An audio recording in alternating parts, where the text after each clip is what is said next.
Experience Week 2 DraftKings picks and preview, breaking down every position.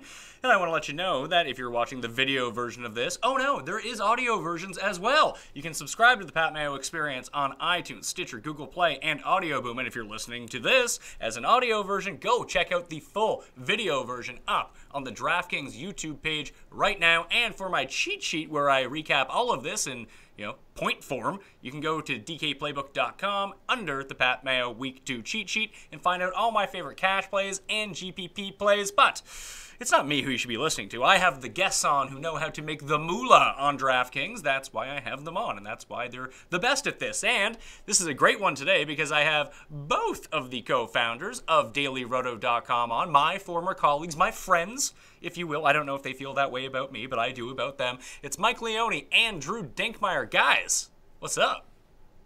Not much. Excited to be on the show, Mayo. Yeah, I mean, I had Al last week. I have you guys this week. I'm burning through all my top-end guys really quickly. By the end of it, it's going to be me talking to myself and making bad picks. We're so excited to be here that we decided to actually go into Canada yesterday just to feel like we were acquainted with Pat Mayo. How did that work out?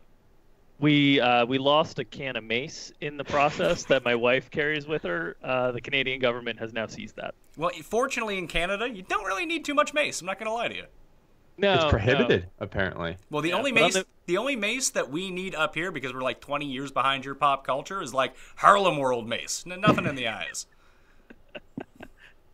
I don't even know what that means. Oh, good for you. Tell us about if there's any promos that people can be using at dailyroto.com and what your guys are offering this year. Yeah, look, I'm probably not even allowed to give this code out because the price is going to go up once we get the optimizer fully functional. But just for you, Pat, we created a promo code MAYO for 10% off, MAYO. That's terrific. That's my favorite promo code of all time. All right, let's get into the Sunday slate. No Thursday, no Monday. Millionaire Maker slate only for Sunday. And let's talk running backs. And let's go to the very top of the board. Of course, you see David Johnson. You notice a little IR next to his name. So we're not going to pay too much attention to him. Lev Bell is, again, the top-priced running back coming off a very disappointing week 1. Now what looks to be hopefully a more competitive game with the Vikings. They're going to be back at home. Is Lev Bell, Drew, someone that you should still consider paying up for? And is his ownership going to be wildly lower than it was last week? Because A, there's a lot of value at running back, and B, he just burned everybody. Yeah, I think the ownership is going to take a nosedive this week. It's also a week where last week you wanted to emphasize paying up for running backs. That's where a lot of people felt comfortable. It was strange going into the season that you didn't have a lot of injuries at the running back position to allow cheap running backs to be available. But we cleared that up really quickly with week 1 with David Johnson getting hurt, a couple other backs getting banged up, seeing some more committee situations that opened up cheaper backs as well. And this week with this matchup against Minnesota, we saw how Minnesota's defense played against a pretty good Saints offense on Monday night. Played very, very well. They were very good against running backs last year, ranking 2nd in fantasy points allowed. So I think Le'Veon Bell's ownership is going to come way down from that 25 to 30% range that we saw him across tournaments last week. I think this is a week that you're certainly not considering him for cash games. I think there's a couple games that we'll talk about that are going to command high dollar attention with New England and New Orleans and Atlanta and Green Bay, certainly. But I think from a tournament perspective, any week that you could potentially get Le'Veon Bell below 10 to 15%, he's one of the very few guys on the entire slate that can score 30-plus DraftKings points on a weekly basis. Last year, he averaged somewhere around like 27. So I think even though it's a difficult matchup, it's a difficult price tag. From a tournament perspective, he's certainly someone that's in the conversation in terms of making lineups because it'll force you to make lineups that are very different than the lineups that most of the field are going to be creating, which is mainly through those 2 New England, New Orleans, and Green Bay, Atlanta games. Mike, we saw Minnesota give up a lot of receptions to both Alvin Kamara and Mark Ingram. Is that a product of the Saints' offense and how it works, or is that a potential soft spot in the Vikings' defense? I mean, it's tough to tell this early into the season. I think a lot of that was a product of the Saints offense and just the way that they operate. Like you generally saw, last year, even with Traverse Cadet getting a lot of targets out of the backfield, but Bell's still going to get his in the passing game. It's a difficult situation for me how to attack him in tournaments because on one side, I see what Drew's saying where you have this massive raw total upside with Bell just because of the way he's used and the red zone carries, targets, and all that. But even with him at low ownership, you take a look at the running back field this week, and you've got a lot of guys in this 7K range that have massive ceilings, in my opinion. So do I want to pay nearly 10K for Bell when I think there's a good chance at least one of these other running backs matches him for a way lower cost? I'm not sure. I wish we had Bell more like 9K this week, and I still think his ownership would have been deflated because of last week, and I'd be more likely to use him. At 9.8, I don't think he's going to be a primary tournament play for me, even though I might regret that because I do believe the ownership will fall quite a bit. All right, to round out the entire top 10 in terms of pricing this week, it goes Bell at 9.8, then McCoy and Elliott. Now we're into the $7,000 area, like you mentioned. Devonta Freeman, Melvin Gordon, Kareem Hunt, Todd Gurley, Leonard Fournette, Jay Ajayi, and DeMarco Murray. If you were to start your team with one of these guys instead of Bell, whether it be tournament or cash games, Mike, which way would you be leaning? Because I have kind of the short list for me narrowed down to either Shady or Melvin Gordon. For me, it's Melvin Gordon. You look at that 7K price tag, that's just too cheap for the volume he's getting. He's someone that, as somebody that doesn't like to draft running backs early in season-long drafts, he was somebody I was fine taking as a foundation of my teams in round one of fantasy drafts because the workload for him is just amazing. It's like a similar thing you get to Bell. I mean, if you look at our Daily Roto customizable projections and all the market share of carries, market share of rush touchdowns, market share of targets, I mean, Gordon's just a little bit behind Bell across the board. And he had this absurd fantasy season last year. And from an efficiency standpoint, he wasn't even really good. So there's that upside beyond what he did last year. Like, imagine if he has the same volume and he actually is somewhat efficient. So I like Melvin Gordon a lot. I think 7K is too cheap. He's somebody that I am zoning in on in cash games. Drew, is there anyone from that range that you see sticking out to you, whether it be, like I mentioned, Shady, Jay Ajayi potentially, maybe DeMarco Murray as a tournament play in a rebound spot, or are you just looking at Kareem Hunt and being like, hey, he's going to average 50 points a game, might as well play him?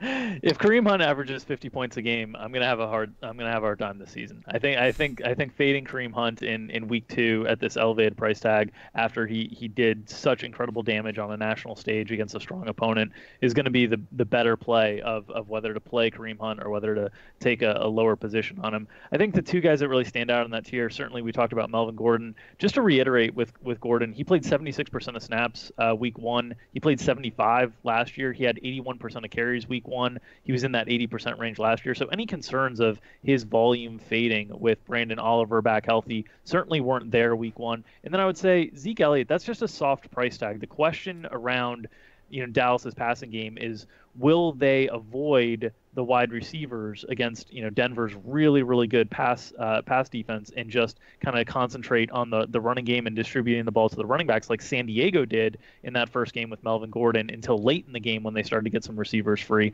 Or will Dak be peppering kind of the outside? If the game stays on the inside, the 7,800 tag, even though Dallas has a lower implied total than you're accustomed to seeing in the low 20s, I do think Zeke at under 8K is really interesting. Him and Melvin Gordon are the two guys that are most interesting to me. I think Devonta Freeman will carry some ownership simply because he's in a game with one of the highest totals on the slate.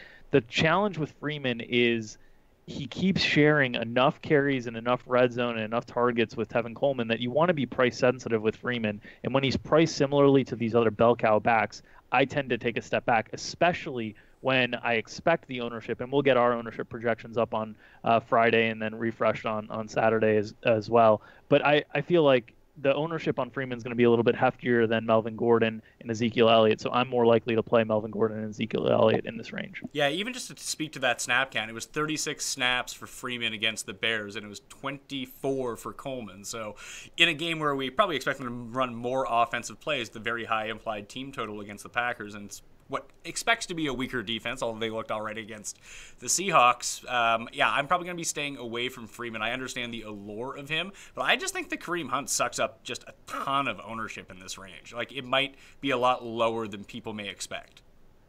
That's what I'm thinking on Freeman is if Hunt soaks up a ton of ownership, people go to Melvin Gordon, Freeman with a ho-hum game against the Bears.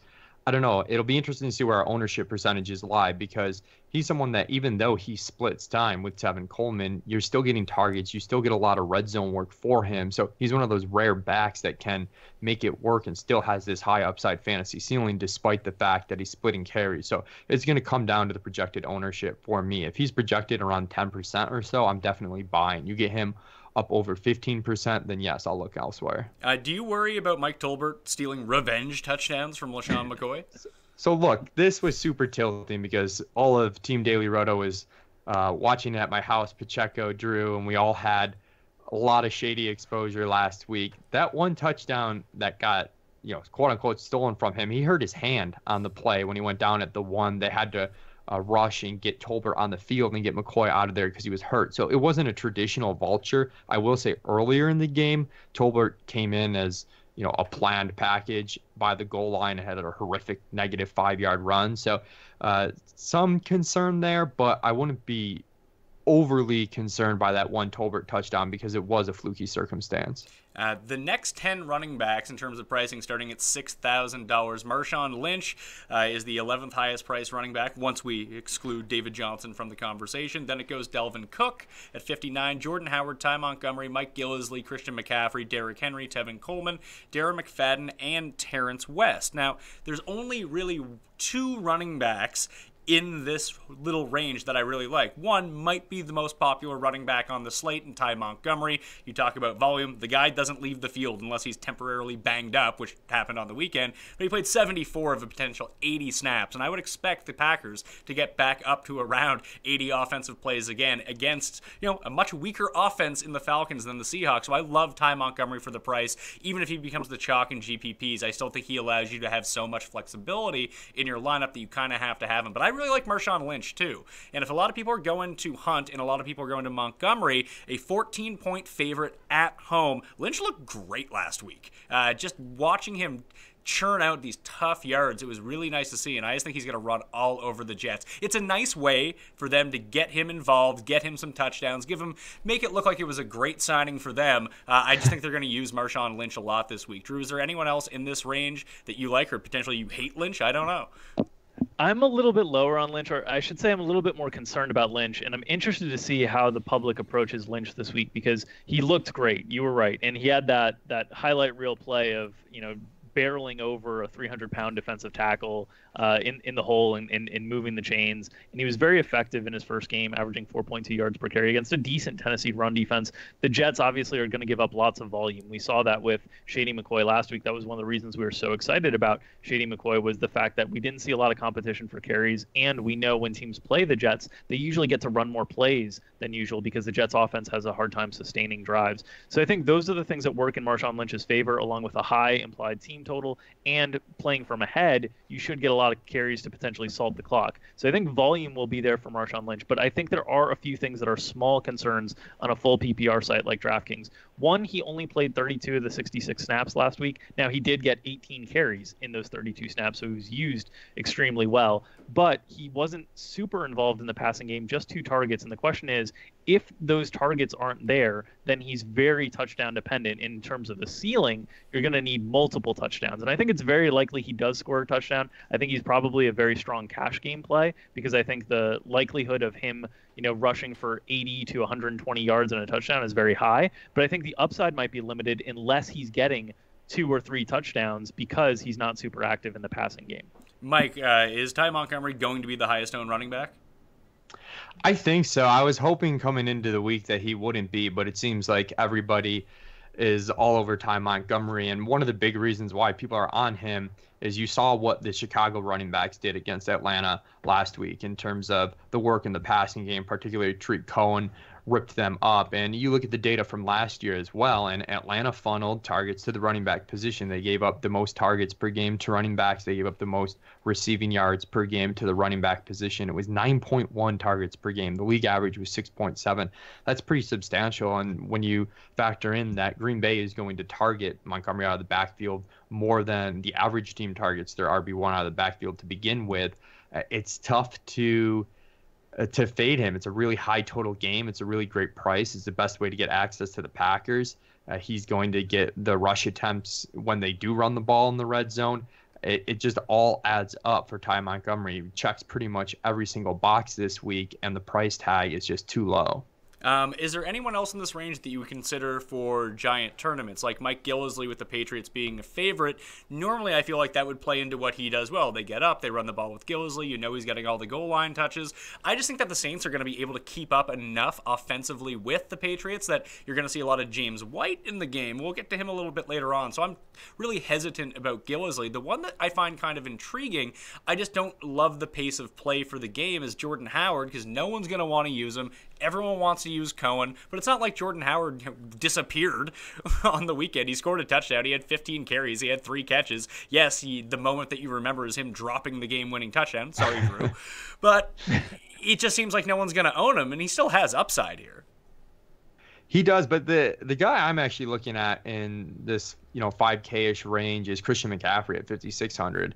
When you look at the snaps last week, he outsnapped Jonathan Stewart 70% to 43%, and it really looked like they were trying to get McCaffrey involved in quite a few ways. I mean, we heard about over the offseason, but sometimes it's tough to tell if it's just coach speak until we actually see it. But he saw 7 targets, and in terms of carries, McCaffrey was up to 13 carries, so that's 20 touches overall, 7 in the passing game, which is really strong. Big play guy. I think the ownership is going to come back down after he was hyped up quite a bit week 1. So he's somebody that intrigues me quite a bit. The issue with the Panthers is always, are the rushing touchdowns for the running backs there, especially a second running back in McCaffrey when you've got Cam who takes goal line rushes. You do still have Jonathan Stewart there, even though he got outsnapped.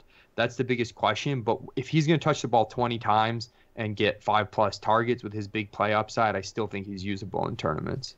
Terrence West is $5,100. Buck Allen, or Javorius Allen, is $4,100. It seems like everyone is very, very pro Allen here. He ended up outsnapping Terrence West on the weekend after Danny Woodhead left. He ended up with more carries. This is a game where the Ravens are favored by a bunch against the Browns. Well, the Browns' run defense looked pretty good against Le'Veon Bell, and that their defense in general looked a lot better than I think people expected. And the Ravens' offense wasn't great by any stretch of the imagination.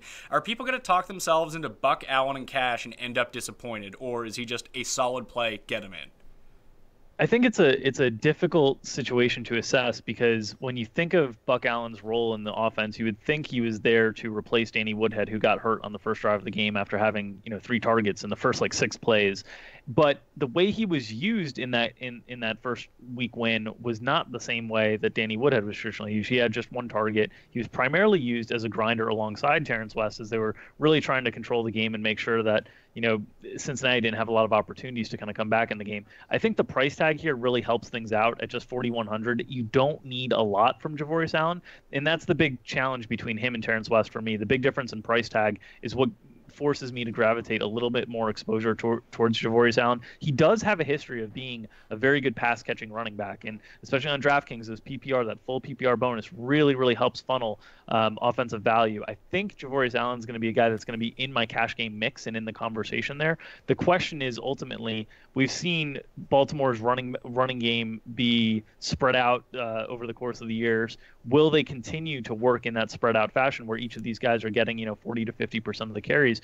And we know that they're not going to run the ball nearly as much as they did in week 1. They're not going to be a team that throws the ball just 17 times or 19 times, however much it was in week 1. They're going to be a more pass-oriented offense. So I think there is certainly some room for regression from week 1, but I think that price tag on Allen and his history as a pass catcher makes him a very intriguing play at $4,100. Leone, you going Buck or you going Cohen? I'm going Buck. I think the role is more solidified for Buck.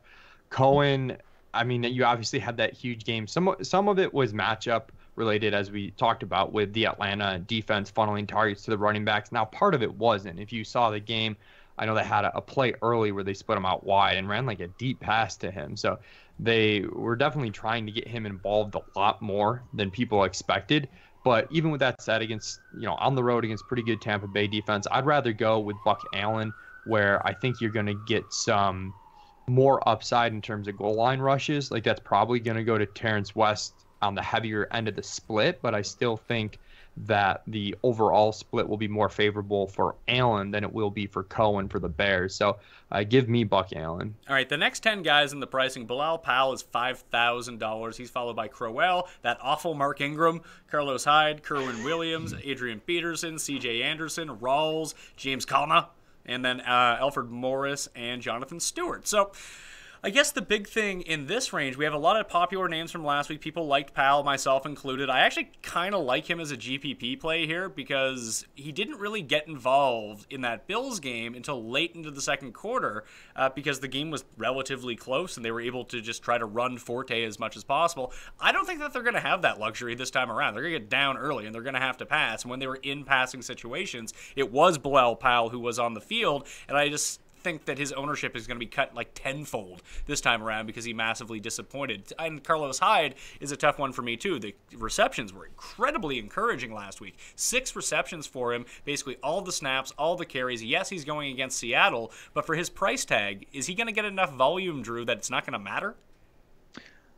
It's hard to say. 4,900, last week at 4,300, I would say yes, that was enough volume that it wasn't going to matter. 4,900 in Seattle, I think you need a little bit of efficiency on top of that volume to consider him. It's just a little bit of a heftier price tag. And on this week, like last week, you needed every dollar that you could save because you had appealing matchups for Le'Veon Bell, for David Johnson, for some higher priced players.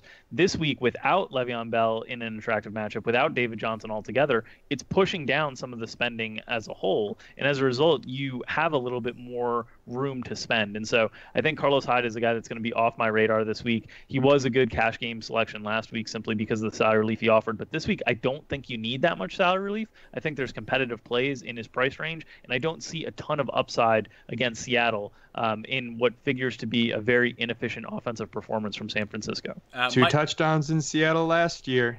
So you're in. I'm in on Hyde. You're going to give me that volume, and no one's going to play him because he's at Seattle. And the fact that he was involved in the passing game with them down so much, and he still stayed on the field with the snaps. Yeah, I'm in tournaments, not doing it in cash games for the reasons Drew outlined very well. I mean, you have so many mid-tier upside guys that at just a little bit more expensive that you don't need to save that money. But for tournaments, yeah, I'm definitely going to be having some exposure to Hyde. Kerwin Williams is $4,800, and even one of the Cardinals beat writers tweeted out late Tuesday night, like, fantasy people, stop asking me questions. I don't know how the carries are going to be distributed. I don't even think that the Cardinals know at this point how the carries are going to be distributed. However, I would have to think, even though they re-signed Chris Johnson, that Kerwin Williams was kept on this team for a reason over Chris Johnson, and that he is going to be the one to at least get first crack. I don't have a ton of confidence in that statement, but for his price tag and the matchup and the potential for him to actually get the goal line touches right here, I don't think he's going to be David Johnson, but at this price tag, he doesn't need to be David Johnson. He's walking into an excellent scenario, and I think there's enough confusion around this backfield that it's going to keep people away. If I'm playing 10 lineups, I'm using Kerwin Williams in at least 2 of them. I'm torn on Kerwin Williams. My initial instinct is to lean more towards the fade side of things. I know he got the touchdown last week. I'm hoping sort of the opposite of you, where you're hoping that with the uncertainty around the situation, people don't play him that much. I'm thinking people might default to Kerwin Williams. He was the more prioritized waiver pickup of the Arizona backs, and I do have concerns. I think there was something with a beat reporter saying that Chris Johnson was going to step into a role pretty much right away, and it does go against logic, where Chris Johnson got cut in favor of Elijah Penny, in favor of Kerwin Williams. So why would he come in and have a role? But I guess I'm scared of the uncertainty that you're trying to take advantage of. So consider me on the fade side of this one. All right, Drew, you got to play for me, you got to fade for Mike. What say you? Yeah, it all comes down to the ownership for me. If you're right and people get scared off and this ownership is going to be like projected ownership below 8 to 10%, I'm interested because, he's a pretty average athlete when you look at some of the metrics, speed score, agility score, burst score, some of the stuff I look at on Player Profiler.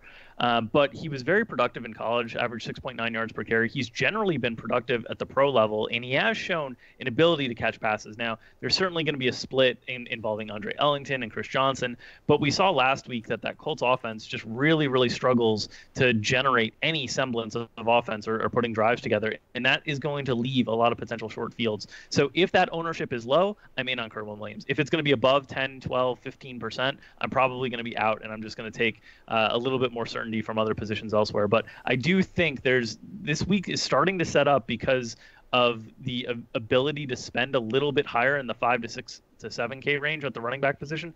I think this week is setting up that he might just get lost in the shuffle a little bit more than I anticipated when I first heard the injury news around David Johnson. We were talking about this off air a little bit. I like James White this week. He's only $4,000. I think he's safe with any sort of Patriots running back is kind of crazy to say, but I think the reception base is going to be there. He almost doubled the snaps of Mike Gillislee last week, and I expect the Patriots to be doing a lot of passing, but I just glossed over Jaquiz Rogers. It's like I don't even see him on the page. And Leone, you were saying the same thing too. Do you just play Jaquiz in cash and go on your way? He's super cheap. He's really cheap. And the nice thing with Jaquiz, when we saw them struggling at the running back position in terms of depth last season, Kiz stepped into a huge role that people didn't really expect. He was getting the goal line carries. He was getting a huge market share of the carries. He was getting targets in the passing game. Now, Charles Sims is there. I expect him to take some of the passing game, but it's a volume play. And I think the floor here in tournaments is much higher than people think it is. I think you're going to see Quiz somewhere around 60% of the rush attempts, somewhere around 50% of the market share of rushing touchdowns. And when you start putting that in our customizer on Daily Roto, all of a sudden you're up to 13 DraftKings points pretty easily. And that's something that you will take at $4,400. So I do like his really in both formats. I'm interested to see where ownership lies, but he definitely has enough floor, in my opinion, for cash games. Drew, just finally, are there any running backs that we didn't mention? Like Rawls is coming back and steps into a decent matchup. Not sure what his usage is going to be. You have C.J. Anderson. We didn't even really talk about Leonard Fournette, the volume hog, because he's up on that range with all the expensive guys. Is there anyone else you would like to highlight?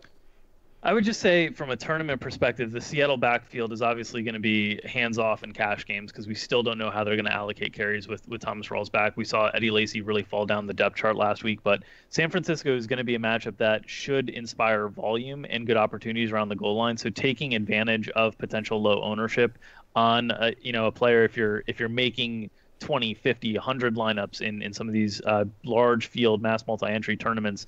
Thomas Rawls is a guy that I'm interested in because they spoke about him as the starter. This is a game that Seattle's a huge favorite.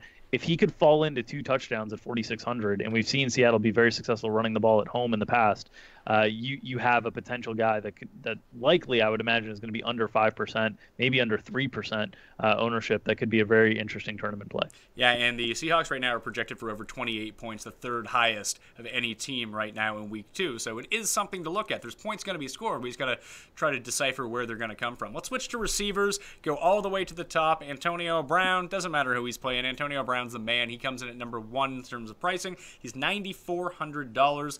Then it's Julio. Brendan Cooks is third. Amari Cooper. Now we're into the $7,000 level with Jordy, Mike Evans, Mike Thomas, Mike Crabtree. Doug Baldwin is just below the $7,000 threshold. Then you have Dez Bryant at $6,600. I'm really having a tough time knowing what to do in this area. The only thing that I can really wrap my mind around is I'm not going to play Mike Evans. That's kind of it. That's all I really know right now. It is. I think the top wide receiver position, especially stepping back to the middle of last year, it's been difficult to discern. We've seen a bit more volatility here than we've seen with the top tier running backs, was the exact opposite of what we saw 2 seasons ago. But if I'm paying up, it's for Julio Jones in this Green Bay Atlanta game in Atlanta, super high total in a dome.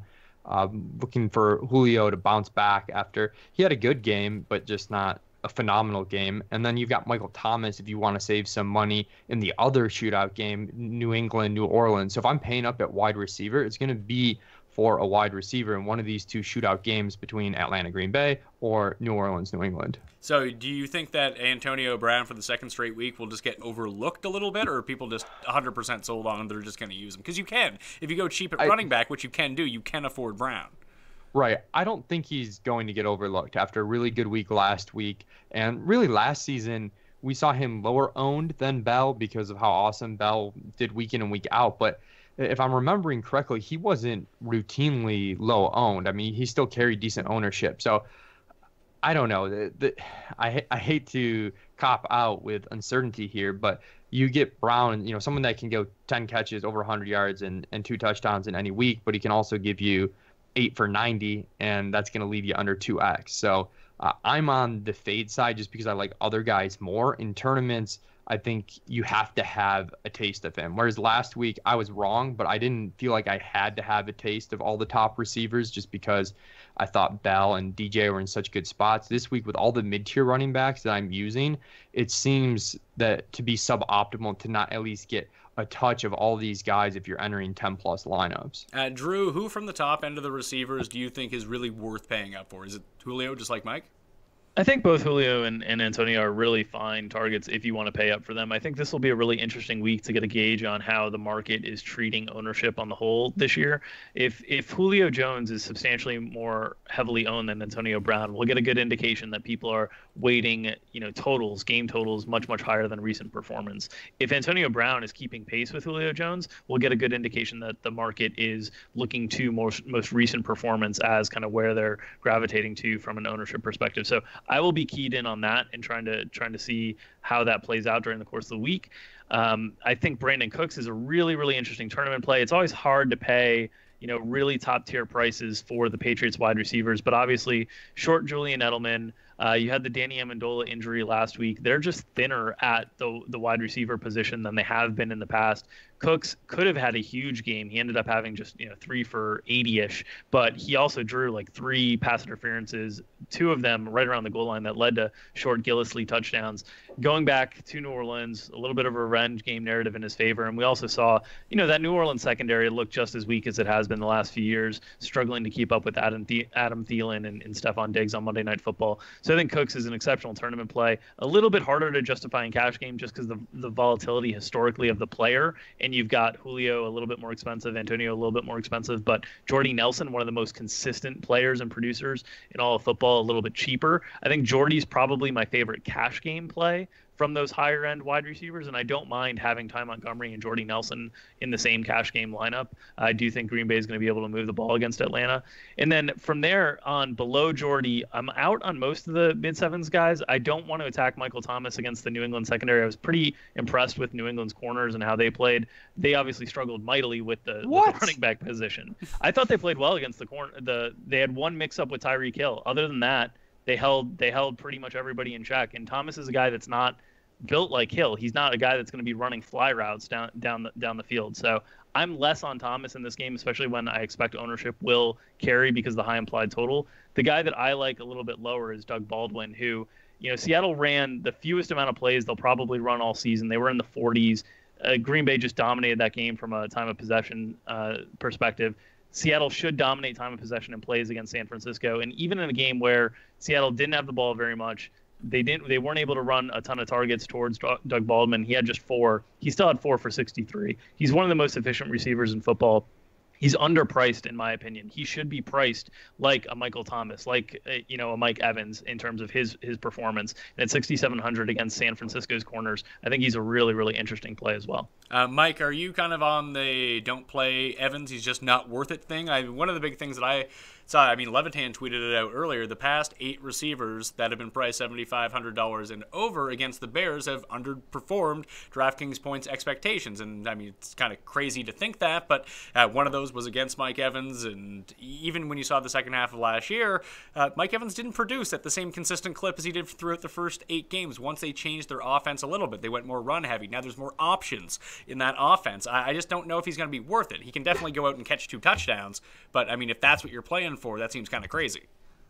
Right, and I think the concern is the number of plays that Tampa Bay is going to run. Chicago's probably going to try and ball control offense this. Then you add Deshaun Jackson, you add O.J. Howard, and you wonder where the targets, you're not going to get those monster targets, as you mentioned, that he got at the beginning of last season, and then you end up hoping for 2 touchdowns. So I'm off Mike Evans. If he's going to come with ridiculously low ownership, he's such an elite athlete, elite red zone target that I'll have to have some of him. But if he's going to end up in the same bucket as Michael Thomas, Jordy Nelson, or even remotely close to those guys, then I'm off of him. Next 10 receivers, Larry Fitzgerald is 6'5", then it's Tyreek Hill at 6'2", Diggs at 6-1, Pryor at 6,000. Then you're into the $5,000 level. DT, Randall Cobb, Keenan Allen, Alshon Jeffrey, Kelvin Benjamin, Chris Hogan.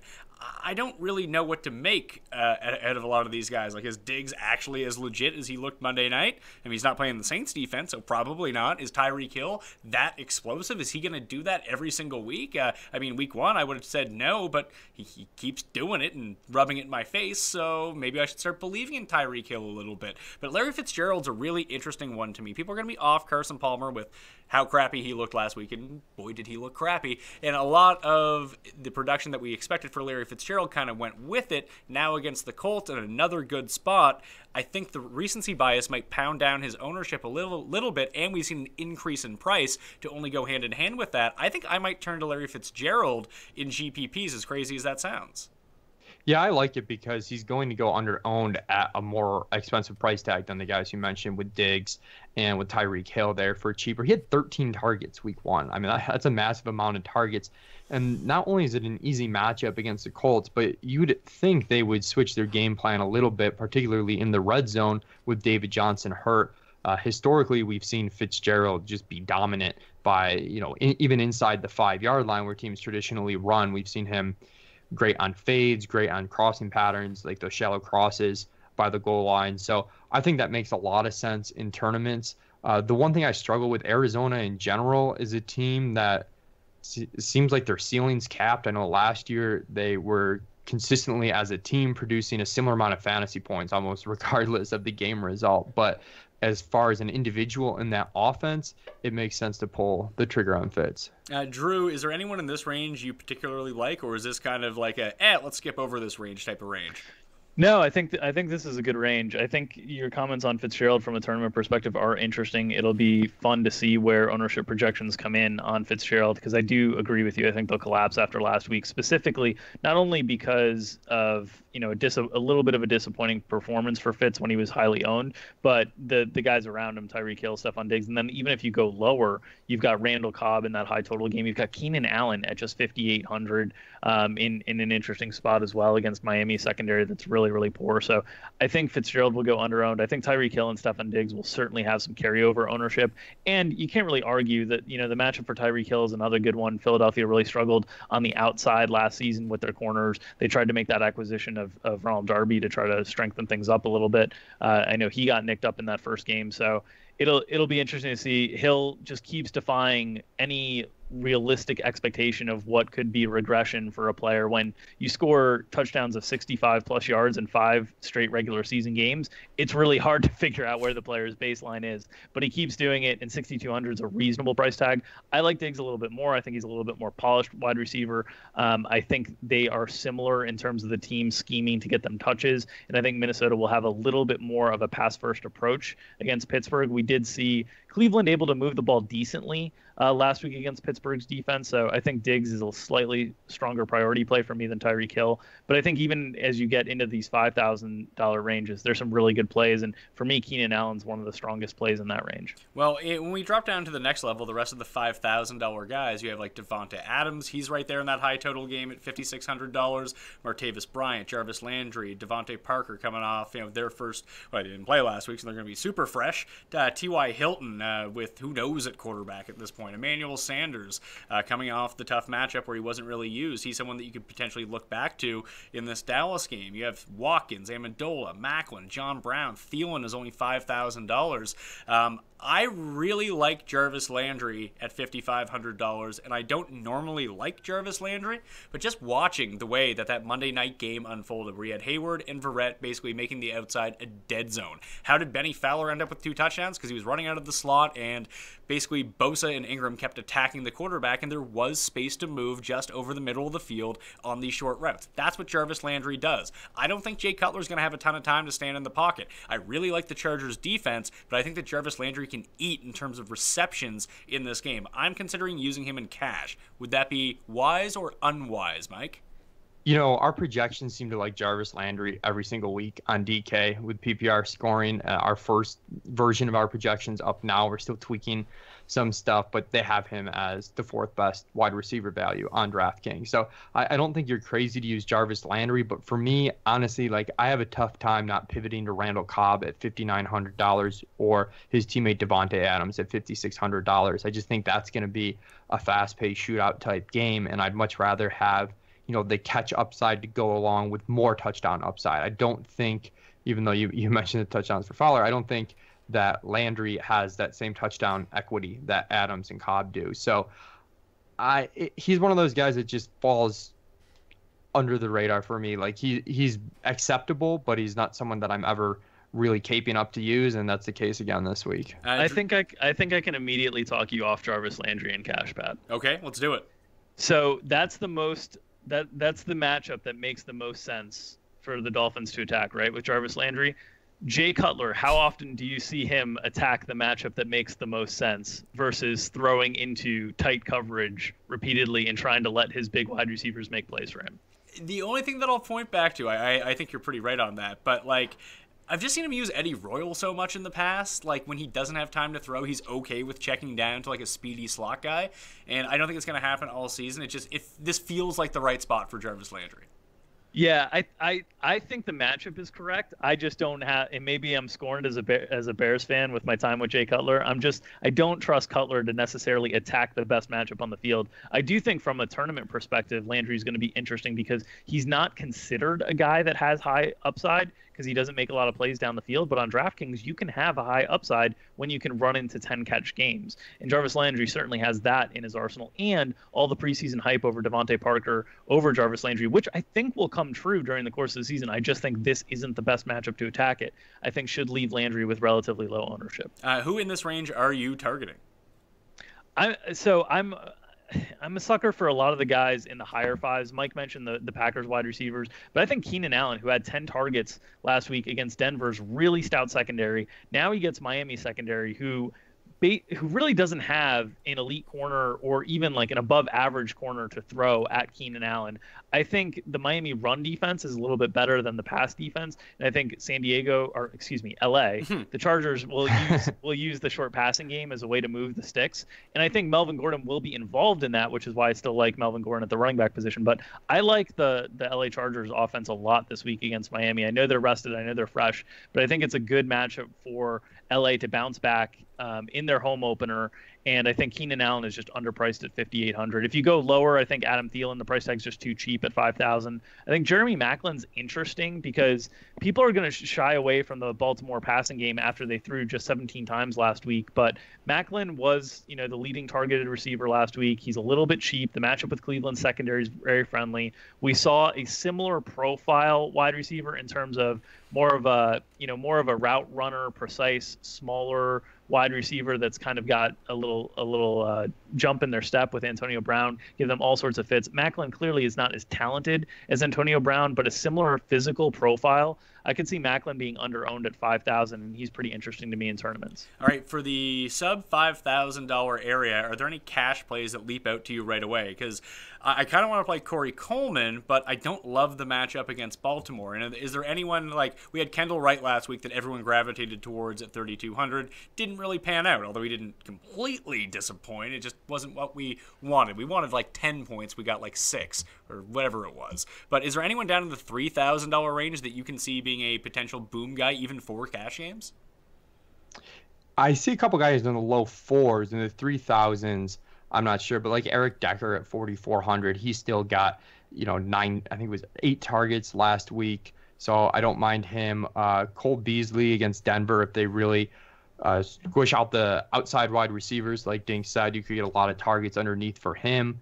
And then also Ted Ginn at 4,800. If you want access to the Saints offense, that's a really good way to do it. So I think right in the 4K up range, there's guys. I don't see anybody right off the top of the bat that I'm super interested in for cash games at sub 4K. Drew, what about like Cooper Kupp or even Jermaine Kearse in a game where the Jets have to pass? Nah, and frankly, I think last week you needed that salary relief. This week, I don't think you do. This salary range for me is not really a cash game range. I think the most interesting option for me of the sub 4K guys might be Marquise Lee. For Jacksonville, obviously losing Allen Robinson for the season, we saw Jacksonville is going to want to run the ball as much as they possibly can, but it'll be interesting to see if that, if in a normal game script situation, if that pass run balance shifts a little bit. And Marquise Lee was very effective last year. He's just 3,800 this week, but in general for me, these, below 5K is going to be tournaments. I think Mohamed Sanu is one guy in those mid fours. He actually led the Falcons in target share in the first week. I believe it was around 30% of the team's targets, played a bunch of snaps. And just getting a piece of that Atlanta-Green Bay game, I think, is going to be a popular strategy. So 9 targets for Mohamed Sanu in the first week, along with 48 snaps, playing the same amount of snaps as Julio Jones to lead the team. I think at 4,500, that's a pretty good price tag. I think I'm going to take a tournament shot on Marquise Goodwin again. He was very close to a giant day against Carolina. He's had a case of the drops, which he does. And I probably will go with Robbie Anderson one more time, just with the Jets having to pass a lot. He ended up with 8 targets last week. He's the only guy that really gets down the field for them. A share or two of Robbie Anderson can't hurt if you can get behind the defense. So I'm going to try those 2 guys, mix and match them in if I'm going to play some, not necessarily starters and scrubs lineup, but if I do pay up at one of the positions, those are the guys that I feel like I can drop down to. We're running short on time, so I want to hit the other positions kind of briefly. Quarterback. Who is the cash quarterback play this week, Drew? I think last week the emphasis was on salary relief and a lot of people gravitated towards Carson Wentz. I don't think that's the case this week. I think you're going to want to get a little bit higher in the quarterback pricing spectrum. And I think Aaron Rodgers, Matt Ryan, Tom Brady are all going to be very interesting and projected high scoring games. And the reason I think there's a big difference between this week and last week is simply because you're not forced to spend so high at the running back position that you need the salary relief created by the quarterback position. And I think there's plenty of weeks during the season that you'll want to save at the quarterback position because you'll want to spend up on skill position players. But I think this week the elite quarterbacks are in such good matchups in terms of the highest total games, the games that project for the most plays, that I think for me, I'm going to have more of my quarterback cash game exposure up near the top of the pricing spectrum. Yeah, I only play one cash game lineup, and I'm going to go with Aaron Rodgers this week. I think that makes the most sense. Mike, what are you doing for cash and potentially some upside tournament plays that might be a bit cheaper? Yeah, I'm with you in cash games. Aaron Rodgers is the guy I'm looking at. If you want a cheaper guy for tournaments, Kirk Cousins always gets you the pass volume in the passing game. 6,100 at the Rams. I don't think anyone's going to look at him, but just due to volume, I think that's somebody that can pay off a cheaper type price tag. And then, why not go back to the well with Sam Bradford in a game against Pittsburgh in Pittsburgh where they might have to throw a decent bit? It's obviously a huge shift in matchup from playing versus New Orleans at home against Pittsburgh on the road. But when you look at the weapons that he has now, Thielen is a very high efficiency guy that they're starting to give regular targets to. You've got a healthy Stephon Diggs. You've got Kyle Rudolph by the red zone. You've upgraded at running back with Dalvin Cook. So I think he has the weapons, and we've seen the accuracy from him. Now he just needs to add a bit of explosiveness to that. And I think he can do it and be a pretty viable option throughout the season. So I do like him as the best of the low 5K type guys. Drew, where are you looking at for tournaments? Because I think I'm going to have a few shares of Carson Palmer again, just based off the matchup and just everyone using him last week, just tanked basically. Yeah, I think he's an interesting tournament play for sure, just given Indy's defense looked so bad that Jared Goff looked really good last week. So I agree with you with Carson Palmer. That's a good tag at 6,000. I always will get sucked into a guy like Cam Newton when the price tag starts to get substantially lower than all the other quarterbacks. He looked terrible in week 1, wasn't particularly accurate with the ball, but that rushing upside around the goal line always brings in the potential for a rushing touchdown or 2 in a game. And at 6,500, I think he's certainly worthy of consideration. All right, let's switch to tight ends. And every good tight end last week really disappointed, except the chalk, who was Zach Ertz. And at $3,500, he came through for everyone. So who is it this week that we can consider for both cash and or tournament, Mike? Kobe Fleener, 16% of targets is what he had last. I know he might not be a great real-life football player, but 16% of targets he had in week 1, that's right where we had him projected. If you have him projected for that many targets, again, he pops as our top tight end value. It's the easiest way to get access to the Saints offense. Again, at 4,800, I mentioned I liked but didn't love. Drew had some concerns with that Michael Thomas price tag. If you want access to the New Orleans offense, this is how you're going to get it. And it's at a position that's touchdown dependent. So I like the high total here. And with Willie Snead out, I expect those 16% of targets to carry over again. He just seems like the easy chalk play. There are reasons to fade, and you can share those, Mayo, because I know you're not a huge Coby Fleener fan. I mean, the big reason is just he's not very good. Like, he's not good, and he's going to be high owned. He did make some nice catches in traffic that I was shocked by in that Monday night game. I couldn't believe two of the grabs he made in traffic, one of them being the touchdown that Coby Fleener made. I was like, because this is a guy that, has talked about not being super motivated about playing football in his career. It doesn't look like a guy that really attacks catches in traffic. So I thought we might see a new Coby Fleener after week 1. I'm hopeful now. Would you use potentially Zach Miller in cash at 2,900? I think there's a better option a little bit above, and if you didn't want to deal with Fleener, I think there's two guys who could command either market share or matchup situations that make them intriguing. Charles Clay saw a huge market share of the targets last week. He's just $3K for the Bills. It seems like that. The experience that he has with Tyrod, it makes him a little bit of a preferred look on a lot of plays. And then Eric Ebron, remember the Giants, every week 1, they give up, 50 to 70 yards and a touchdown to Jason Witten. And it's because this is a team that's never invested capital in the linebacker position. And you look at Ebron in, week 1, and yeah, the results weren't there, but the opportunities in terms of being on the field certainly were there. And he had a little bit of a tougher matchup against Arizona, more blitz-prone defense in week 1. So I think Ebron's an interesting play in tournaments. Mike, we almost made it through without mentioning an off-the-slate guy, Mayo. Yeah, it's true. Damn it. It happens every time, but listen, it was a nice case for Ebron. Maybe they're season-long people listening, or maybe someone wants to play a primetime slate. I do like Ebron. I kind of like Golden Tate this week too. I think he's going to venture over the middle and cause them problems. It's guys on the outside that I have more of the problem with in that Monday night game. Let's say we're talking about someone above $4,000 at tight end. Mike, who's the one guy you would play? Can I give you a guy at 3,900? Can I cheat? Sure, cheat. Yeah, go nuts. Well, I mean, for tournaments, Martellus Bennett, just because of the high total there, the touchdown equity. For cash games, I think he's got too wide of a range of outcomes. But if you want a guy above 4K, I think you go back to Zach Ertz. That game, as good as it was last week, could have been so much better. He didn't score a touchdown. He just missed a 100-yard bonus. And he was getting targeted like we expected him to get targeted. 8 targets, 21% market share, highly efficient, 11.63 yards per target. And I expect him to continue to eat in this Philadelphia offense where you've got Alshon Jeffrey, Torrey Smith on the outside. Aguilar looks like he's doing pretty well. So I think it's going to be a more efficient offense this season, and the volume's going to be there, and it's really going to help Ertz a lot. Eric Berry, too, for Kansas City is a big difference maker in terms of their defense against the tight end position. Last year, they were the number 1 defense against tight ends, but losing Eric Berry to the season, that'll make them a much more vulnerable team against tight ends. Is Gronk being 6,900 a sign? It is. I think it is a sign, and I think also all the loss of depth at the wide receiver position. Gronk was pretty close to having a really big game in that opener. Obviously, had that touchdown overturned. I think it's always hard to pay that kind of price tag in cash games, but I think Gronk is a really, really strong tournament play this week. Not only his favorite number being 6,900, but just the matchup with New Orleans. We saw them struggle to cover anybody. We saw Kyle Rudolph get loose for a touchdown. I think Gronk will continue to be their primary red zone look, and I think the loss of targets is just starting to condense with all the different wide receiver injury issues they've had. I think makes Gronk a really compelling case for a guy that can run into a 25% market share of target game and then catch 2 touchdowns because he's so dominant in the red zone. And while he might have lost a little bit of athleticism, and you might see at times you might cringe every time he tries to get up from the field, it looks like he's hurt almost every time he goes down, he's still a very, very dominant force in the red zone. So I think from a tournament perspective, he remains very interesting. All right, very finally, let's talk about defenses. I want 1 cash game defense and 1 GPP defense.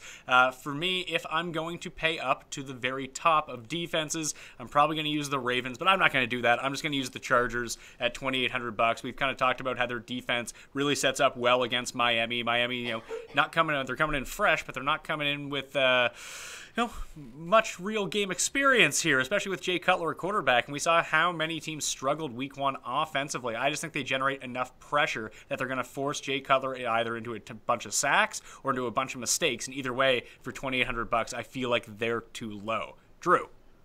I like the Chiefs defense a lot this week. They obviously, the loss of Eric Berry hurts, but whenever they've had Ali and Houston together and healthy, they've generated a huge pass rush. And obviously, they gave Tom Brady a little bit of fits in the second half last week. They're getting a pass-heavy offense, which I always love to take teams that are going to face pass-heavy offenses because you get lots of attempts to potentially get sacks and turnovers. And at home in Kansas City, they're so dominant. And 2,900 just feels really cheap. Gets you some exposure to that Tyreek Hill big play upside in the special teams as well.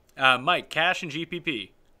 Cash, I'll go. The Rams were chalk last week. They're $200 less. It's not the same matchup. The Colts are terrible, but against a Washington team that will throw a whole bunch and just gave up 22 fantasy points to the Philadelphia defense, I think in the mid-tier, they're absolutely fine. For GPP, I'll go the Chicago Bears. I think you've got a turnover-prone quarterback in Jameis Winston. The Bears, they weren't great from a fantasy perspective week 1, but they held a good Atlanta team in check. So if you're looking for a full punt in tournaments, I think they're usable at 2,200. All right, that will do it on the Pat Mayo Experience Week 2 DraftKings picks and preview. Again, you can check out my entire cheat sheet up on dkplaybook.com. And for more Drew and for more Mike, you can follow Drew on Twitter at Drew Dinkmeyer. You can follow Mike on Twitter at 2hats1mike. And remember to go to dailyroto.com. And hey, they even set up a promo code for people watching. Mayo, get yourself 10% off. I'm Pat Mayo. You can follow me at ThePME on Twitter. And remember, subscribe to the Pat Mayo Hour video version on the DraftKings YouTube page and audio versions on iTunes, Stitcher, Google Play, and Audio Boom. Always leave a review as well, preferably a positive one. Anyway, I'm Pat Mayo. Good luck this week. I'll see you next time.